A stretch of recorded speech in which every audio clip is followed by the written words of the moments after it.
નમસ્કાર દોસ્તો, સ્વાગત છે તમારું એક નવા વિડીયોમાં. તો આજના વિડીયોમાં તમને જણાવીશ કે ડિજિટલ ગુજરાત પોર્ટલ પર આપણે જાતિનો દાખલો છે, નોન ક્રિમિનલ છે, આવકનું પ્રમાણપત્ર છે, ઓનલાઈન ઘરે બેઠા જ કાઢી શકીએ છીએ. તો મિત્રો, તમામ ડોક્યુમેન્ટ આપણે ઓનલાઈન અરજી કરતાં પહેલાં આપણે રજિસ્ટ્રેશન અને પ્રોફાઇલ અપડેટ કરવાની હોય છે. તો આજના વિડીયોમાં હું તમને નવું રજિસ્ટ્રેશન કઈ રીતના કરવું પોર્ટલ ઉપર અને ત્યારબાદ આપણે પ્રોફાઇલ અપડેટ કઈ રીતના કરવી આ તમામ માહિતી આપીશ. કોઈ પણ સર્ટિફિકેટ ઓનલાઈન કાઢવા માટે આપણે સૌપ્રથમ ડિજિટલ ગુજરાત લોગિન એવું તમારે ગૂગલમાં લખી લેવાનું છે મિત્રો. ત્યારબાદ ફર્સ્ટ લિંક આવે છે તેની ઉપર તમારે ક્લિક કરી દેવાનું છે. ત્યારબાદ જો તમે ફર્સ્ટ વખત આ વેબસાઇટ ઉપર આવો છો તો તમને આવો ઇન્ટરફેસ જોવા મળશે. જો તમે ઓલરેડી રજિસ્ટ્રેશન કરાવેલું છે તો તમે અહીંયાથી મોબાઈલ નંબર નાખી ત્યારબાદ તમારો પાસવર્ડ જે બનાવ્યો છે રજિસ્ટ્રેશન વખતે નાખીને લોગિન થઈ શકો છો. પરંતુ જો તમે ફર્સ્ટ વખત આવો છો તો તમારે નવું રજિસ્ટ્રેશન છે, ન્યૂ રજિસ્ટ્રેશન સિટીઝન, તેની ઉપર તમારે ક્લિક કરવાનું રહેશે. ત્યારબાદ મિત્રો તમને આવો ઇન્ટરફેસ જોવા મળશે. રજિસ્ટ્રેશનમાં બીજું કંઈ નથી, તમારો મોબાઈલ નંબર, ઈમેલ આઈડી નાખવાનો છે. ત્યારબાદ તમારે એક પાસવર્ડ બનાવી લેવાનો છે, 2 વખત પાસવર્ડ નાખવાનો છે. ત્યારબાદ તમારે કેપ્ચા નાખીને સેવ પર ક્લિક કરી દેવાનું છે. જેવું જ આપણે સેવ પર ક્લિક કરશો એટલે ઓટીપી મોકલવામાં આવશે મોબાઈલ નંબર ઉપર. એ મોબાઈલ નંબર ઉપર ઓટીપી આવ્યો છે એ નાખીને તમારે કન્ફર્મ પર ક્લિક કરી દેવાનું છે. આટલી જ પ્રોસેસ છે મિત્રો. હજી સુધી ચેનલને સબસ્ક્રાઈબ નથી કરી તો સબસ્ક્રાઈબ કરવાનું ભૂલતા નહીં, વિડીયોને લાઇક કરી લેજો. ત્યારબાદ મિત્રો તમે જેવું જ રજિસ્ટ્રેશન કરેલું છે હવે અહીંથી આપણે લોગિન થઈ જવાનું છે. લોગિનમાં બીજું કંઈ નથી, તમારો મોબાઈલ નંબરને જે પાસવર્ડ તમે રજિસ્ટ્રેશન વખતે બનાવેલો છે એ નાખીને કેપ્ચા નાખીને લોગિન થશો એટલે એક ઓટીપી મોકલવામાં આવશે. એ ઓટીપી નાખી અને કન્ફર્મ પર ક્લિક કરશો એટલે તમે આ વેબસાઇટ ઉપર લોગિન થઈ જશો. ત્યારબાદ મિત્રો તમને આવો ઇન્ટરફેસ જોવા મળશે. તમે જાતિનો દાખલો છે, આવકનો દાખલો છે, નોન ક્રિમિનલ તમામ સર્ટિફિકેટ ઓનલાઈન ડાઉનલોડ કરી શકીએ છીએ, ઓનલાઈન આપણે અરજી કરી શકીએ છીએ. તો મિત્રો આવો ઇન્ટરફેસ જોવા મળશે. અહીં તમને જુઓ રિક્વેસ્ટ ન્યૂ સુગમ સર્વિસ, એની ઉપર તમારે ક્લિક કરવાનું છે. નેક્સ્ટ મિત્રો જેવું એની ઉપર આપણે ક્લિક કરશું એટલે તમને પ્રોફાઇલ અને ઈ સાઇન કરવાનું કહેશે. જો અહીં એવું ઓપ્શન તમને જોવા મળશે, પોપઅપ આવી જશે, ફર્સ્ટ કમ્પ્લીટ યોર પ્રોફાઇલ. તો પ્રોફાઇલ અપડેટ કરવા માટે જો અહીં 3 લાઇન દોરેલી છે તેની ઉપર તમારે ક્લિક કરી દેવાનું છે. 3 લાઇન ઉપર ક્લિક કરશો એટલે જો અહીં તમારી પ્રોફાઇલ એવું તમને જોવા મળશે. તેની ઉપર ક્લિક કરશો એટલે પર્સનલ ડિટેલ તેની ઉપર ક્લિક કરી દેવાનું છે. ત્યારબાદ મિત્રો આવો ઇન્ટરફેસ તમને જોવા મળશે. હવે મિત્રો ગુજરાત સરકારની જે વિવિધ અરજીઓ છે ઓનલાઈન તમારે કરવાની છે એમાં તમારે એક વખત પ્રોફાઇલ અપડેટ કરી નાખશો. ત્યારબાદ મિત્રો તમારે બીજી વખત તમારું નામ ને સરનામું ભરવાનું નહીં થાય, ઓટોમેટિક ફિલ થઈને આવી જશે. તો આવો ઇન્ટરફેસ જોવા મળશે. અહીંયા જો વ્યૂ ઈ સાઇન લખેલું છે તેમાં તમારો આધાર કાર્ડ નંબર નાખવાનો થશે. આધાર કાર્ડ ઓટીપીથી તમે કરી શકો છો. આવું પોપઅપ ખુલી જશે. ત્યારબાદ અહીંયા જો આપણે ટિક બોક્સ ઉપર ક્લિક કરીને એક્સેપ્ટ એન્ડ કન્ટિન્યુ પર તમારે ક્લિક કરી દેવાનું છે.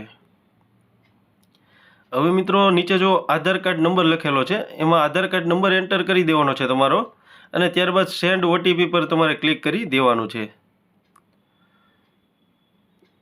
સેન્ડ ઓટીપી અને વેરીફાઈ પર ક્લિક કરશો એટલે ઓટીપી મોકલવામાં આવશે. આધાર કાર્ડ સાથે જે મોબાઈલ નંબર લિંક હશે એની ઉપર ઓટીપી આવશે અને ત્યારબાદ એ ઓટીપી નાખીને કન્ફર્મ તમારે ક્લિક કરી દેવાનું છે. હવે જો તમારો આધાર મુજબ ફોટો આવી જશે ત્યારબાદ મિત્રો અહીં સિલેક્ટ કરી લેવાનું છે. હવે મિત્રો જો નામ ઉપર ક્લિક કરશો એટલે તમારે જે આધારમાં નામ હશે એ અહીં જોવા મળશે. એ તમારે પ્રથમ જે નામ છે એ સિલેક્ટ કરી લેવાનું છે. ત્યારબાદ મિડલમાં તમારે જે નામ આવતું હોય એ સિલેક્ટ કરવાનું છે અને લાસ્ટમાં તમારે સરનેમ તમારી લખી લેવું છે એ સિલેક્ટ કરી લેવાની છે. એવી જ રીતના મિત્રો હવે ઇંગ્લિશમાં તમારું જોવા મળશે. તો અંગ્રેજીમાં તમારે જે લાગુ પડતું સિલેક્ટ કરવાનું છે. ત્યારબાદ અંગ્રેજીમાં તમારું નામ અહીંથી સિલેક્ટ કરવાનું છે. ઉપર જે આપણે સિલેક્ટ કર્યું હતું ગુજરાતીમાં કર્યું હતું. હવે એવી જ રીતના ઇંગ્લિશમાં સિલેક્ટ કરી લેવાનું છે. તમારું નામ, મિડલ નામ ને લાસ્ટમાં છેલ્લે સરનેમ. હવે આધારમાં જે પ્રમાણે નામ છે એ તમને જોવા મળી જશે ઓટોમેટિક. એવી જ રીતના નીચે તમારું ફાધરનું નામ છે એ તમારે લખી લેવાનું છે. ફાધરનું જે મિડલમાં નામ આવતું એ લખી દેવાનું છે અને ત્યારબાદ મધરની ફૂલ નામ લખવાનું છે અને મધરનું એવી જ રીતના નીચે ગુજરાતીમાં નામ લખવાનું થશે. તો આપણે ફટાફટ લખી દઈએ. ત્યારબાદ નીચે જો મોબાઈલ નંબર ને ઈમેલ આઈડી આવશે, સેવ પર્સનલ ડિટેલ ઉપર તમારે ક્લિક કરી દેવાનું છે. Mobile number email ID automatic fill થઈને આવી જશે. તમારે કોઈ ભરવાનું નથી. એ જ્યારે રજિસ્ટ્રેશન વખતે નાખ્યું છે એ ઓટોમેટિક અહીંયા આવી જશે. નેક્સ્ટ પેજ ઉપર મિત્રો તમારે તમારું એડ્રેસ લખવાનું થશે. હવે તો મેન્યુઅલી પણ લખી શકો છો અને નીચે જો ગેટ આધાર ફ્રોમ લખેલું છે, તમે આધાર કાર્ડ મુજબ રાખવું હોય તેની ઉપર ક્લિક કરશો એટલે ઓટોમેટિક આધારમાં જે એડ્રેસ છે એ તમને જોવા મળી જશે. હવે તમારે નીચે જો ડિસ્ટ્રિક્ટ સિલેક્ટ કરવાની થશે, ત્યારબાદ તાલુકો સિલેક્ટ કરવાનો છે. તો આપણે ફટાફટ એ સિલેક્ટ કરી લઈએ. તમારે જે પણ લાગુ પડતું એ કરી લેવાનું છે. ત્યારબાદ નીચે જો પરમેનન્ટ એડ્રેસ, તો એ પણ આધાર મુજબ આવી જશે. હવે સેવ એડ્રેસ ડિટેલ એની ઉપર તમારે છેલ્લે સિલેક્ટ કરી લેવાનું છે. હવે જો આપણું એડ્રેસ પણ સિલેક્ટ થઈ ગયું છે કમ્પ્લીટ. નેક્સ્ટ પેજમાં તમારે ફેમિલી ઇન્ફોર્મેશન આવી જશે. એમાં તમે ફ્રોમ રેશન કાર્ડ ઉપર ટીક રાખશો તો તમારે રેશન કાર્ડનો નંબર અહીંયા નાખી દેવાનો છે. રેશન કાર્ડનો નંબર નાખીને તમે ફેચ ડિટેલ પર ક્લિક કરશો એટલે જેટલા રેશન કાર્ડમાં નામ હશે ઓટોમેટિક અહીંયા આવી જશે. હવે સેવ પ્રોફાઇલ ડિટેલ ઈ સાઇન એવું તમને નીચે જોવા મળી જશે. તો મિત્રો આપણે છેલ્લે સેવ પ્રોફાઇલ પર ક્લિક કરી દેશું. હવે ઈ સાઇનનું ઓપ્શન ખુલી જશે. ઈ સાઇનમાં તમારે બીજું કંઈ નથી, તમારો આધાર કાર્ડ નંબર અહીં એન્ટર કરવાનો છે. ત્યારબાદ ગેટ ઓટીપી પર ક્લિક કરી દેવાનું છે. તો ફટાફટ આપણે આધાર કાર્ડ નંબર એન્ટર કરી દઈએ. જેવું જ ગેટ ઓટીપી પર ક્લિક કરશો એટલે ઓટીપી મોકલવામાં આવશે. આધાર કાર્ડ સાથે લિંક હશે જે મોબાઈલ નંબર, એ ઓટીપી અહીં એન્ટર કરી અને ત્યારબાદ તમારે નીચે સબમિટ પર ક્લિક કરી દેવાનું છે. જેવું જ મિત્રો સબમિટ પર ક્લિક કરશો એટલે આપણી પ્રોફાઇલ છે કમ્પ્લીટ અપડેટ થઈ જશે.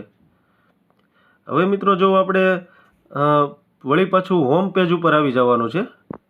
જેવું જ હોમ પેજ ઉપર આવશું એટલે જો અહીં રિક્વેસ્ટ ન્યૂ સુગમ સર્વિસ, હવે તમારે કોઈ પણ સર્ટિફિકેટમાંથી એપ્લાય કરવું હોય તો તમારે અહીંયા ક્લિક કરી દેવાનું છે. જેવું જ આપણે ન્યૂ સુગમ સર્વિસ પર ક્લિક કરશો એટલે ઓપ્શન ખુલી જશે. જુઓ એસીબીસી સર્ટિફિકેટ છે, એસી કાસ્ટ સર્ટિફિકેટ છે, ઇન્કમ સર્ટિફિકેટ છે. તમે કોઈ પણ સર્ટિફિકેટ માટે અહીં ઓનલાઈન એપ્લાય કરી શકો છો.